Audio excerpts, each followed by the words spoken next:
तो उत्तर प्रदेश के पूर्व मुख्यमंत्री रहे हेमवती नंदन बहुगुणा के राजनीतिक जीवन पर लिखी पुस्तक का विमोचन समारोह आयोजित किया गया। पुस्तक को रीता बहुगुणा जोशी द्वारा लिखा गया है। कार्यक्रम में उपराष्ट्रपति वेंकैया नायडू, केंद्रीय रक्षा मंत्री राजनाथ सिंह, सीएम पुष्कर सिंह धामी और रीता बहुगुणा समेत कई नेता शामिल हुए। इस दौरान नेताओं ने हेमवती के जीवन पर अपनी प्रतिक्रिया दी है। जितने उनके प्रशंसक थे उतने ही उनके आलोचक भी थे। वो चर्चित भी होते थे और विवादित भी रहते थे। बड़े बड़े आरोप उन पे लगे, उनके बड़ा उनका सम्मान भी था। उनको लोग हमेशा मानते थे कि वो लोग एक जन नेता हैं। और मैंने लिखना शुरू किया उनके इतिहास को, उनकी जीवनी को, तो बहुत सारे पहलू मेरे समक्ष आए। कई ऐसे पहलू जिनसे हम भी खुद भी अवगत नहीं थे। तो मैं उनके अगर व्यक्तित्व का मैं दो शब्दों में बोलूं तो मैं ये कह सकती हूँ, राष्ट्रवाद से ओतप्रोत थे, स्वाभिमानी थे, आदर्शों सिद्धांतों से में अडिग थे। विलक्षण प्रतिभा के धनी थे, कुशल प्रशासक थे, ओजस्वी वक्ता थे और स्वतंत्रता संग्राम से लेकर आजादी के बाद देश को आगे बढ़ाने में उन्होंने अपना अमूल्य योगदान दिया। उनके बारे में जितना भी वर्णन किया जाए वो कम है। हिमालय पुत्र, उनके इरादे हिमालय जैसे थे। अभी मैं उनकी जयंती के अवसर पर आदरणीय बहुगुणा जी के साथ गया था, तब पत्रकार बंधु पूछ रहे थे मुझे कि बहुगुणा जी के बारे में कुछ कहिए।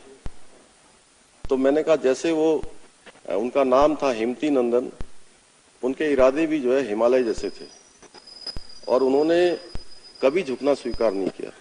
लगातार अपनी विलक्षण बौद्धिक प्रतिभा के बल पर भारतीय राजनीति के उन्होंने अपनी अलग अलग पहचान बनाई। आज उस क्षेत्र में उनका पहाड़ के प्रति भी एक विशेष लगाव था। उत्तराखंड की माटी के वो लाल थे और लगातार जो उत्तराखंड के बारे में सोचते थे, आज उन्हीं सब कामों को आगे बढ़ाने का काम हमारे देश के यशस्वी प्रधानमंत्री नरेंद्र मोदी जी के नेतृत्व में लगातार उत्तराखंड में हो रहा है।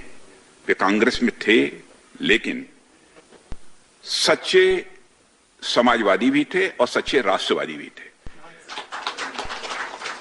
कोई उन्हें यह कहना चाहे कि नहीं केवल राष्ट्रवादी थे, केवल समाजवादी थे, तो मैं व्यक्तिगत रूप से जितना उनके बारे में जानता हूं इसे मानने को तैयार नहीं हूं। वो सच्चे समाजवादी भी थे, सच्चे राष्ट्रवादी भी थे। भारत के स्वाधीनता संग्राम में भी उन्होंने हिस्सा लिया था और 1942 का जो आंदोलन था, भारत छोड़ो आंदोलन, अंग्रेजों भारत छोड़ो आंदोलन, उसमें जमकर उन्होंने हिस्सा लिया था। और मैं ये कह सकता हूं कि कांग्रेस को विस्तार देने में, कांग्रेस को ऊंचाई देने में एक बहुत ही महत्वपूर्ण योगदान हेमवती नंदन जी बहुगुणा का भी रहा है और इसे हमारे कांग्रेस के मित्रों को स्वीकार करना चाहिए। स्वर्गीय हेमवती नंदन बहुगुणा जी का जीवन गाथा पर लिखी इस पुस्तक का लोकार्पण करने का सुयोग मिला है। इस अवसर पर आप सभी से मैं अपना विचार साझा करने का मौका मिला है। मुझे बहुत प्रसन्नता है।